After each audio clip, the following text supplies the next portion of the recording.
ఓం శ్రీ నరసింహాయ నమః. అందరికీ నృసింహ జయంతి పర్వదిన శుభాకాంక్షలను అందజేస్తోంది మీ ఆహాహా ఏమి పద్యం ఛానల్. ఈరోజు మనం పరమ భక్తాగ్రేసరుడు శ్రీ శేషప్ప కవి గారి అద్భుతమైన సరళ పద శోభితమైన నరసింహ శతకంలోని ఒక పద్యాన్ని చూద్దామా. నిందాస్తుతి అనే ప్రక్రియలో రాసింది ఈ పద్యం. పైకి ఆ శ్రీహరిని నింద చేసినట్టు ఉంటుంది, కానీ లోన స్తుతించినట్టు ఉంటుంది. చాలా తమాషాగా ఉంటాయి ఇటువంటి పద్యాలు. శ్రీ కాసుల పురుషోత్తమ కవి గారు, శ్రీ పోతన గారు కూడా ఇందులో సిద్ధహస్తులు. పద్యం ఎంత మధురంగా ఉందో చూడండి.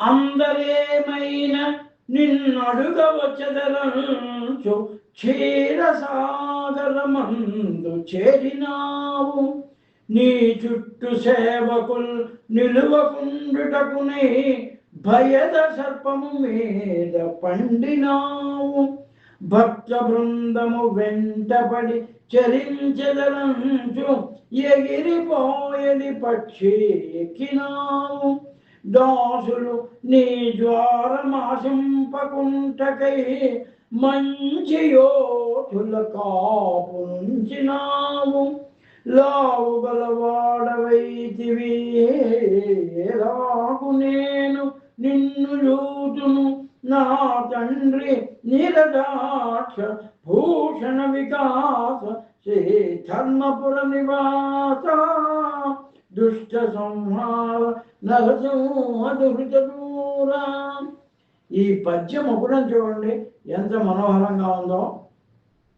నిండైన అలంకారాలతో ప్రకాశించే స్వామి, శ్రీ ధర్మపురంలో కొలువైన వాడ, ఆ శ్రీ లక్ష్మీదేవి ధర్మ నిలయ, ఆమె ఉండే ధర్మక్షేత్రంలోనే నీ నివాసమైన వాడా, దుష్టులను సంహరించేవాడా, మాలోని దుర్గుణాలను దుష్ట భావాలను పోగొట్టేవాడా, మా పాపాలను దూరం చేసే ఓ నరసింహస్వామి, అందరూ నిన్ను ఇది కావాలి అది కావాలి అని అడగడానికి వస్తారని కనిపించకుండా పాలసముద్రంలోకి చేరిపోయావు నీవు.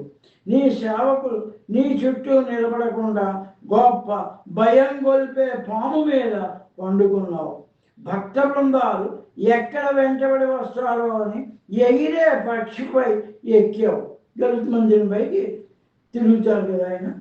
దాసులైన వారు ఎక్కడ నీ ద్వారం వద్దకు ఆశించి వద్దామనుకుంటే గొప్ప యోధులను కాపలాగా పెట్టావు. జయ విజయుల సంగతి మనకు తెలుసు కదా. మా కంటికి కనిపించినంత, చూపులకు అందనంత గొప్పవాడివి, బలశాలివి, ఎంతో సామర్థ్యం ఉన్నవాడివి, నిన్ను ఎలాగ దర్శించగలమయ్యా పద్మదాక్ష అని ప్రార్థిస్తున్నారు ఆర్తితో కవిగారు. ఇది నింద.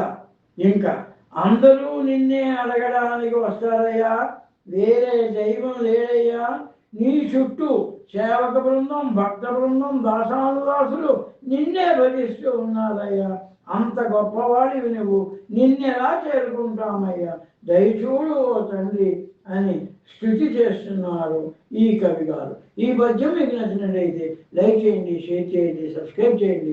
మళ్ళీ మరో పద్యంలో కలుద్దాం. అందరికీ నమస్కారం.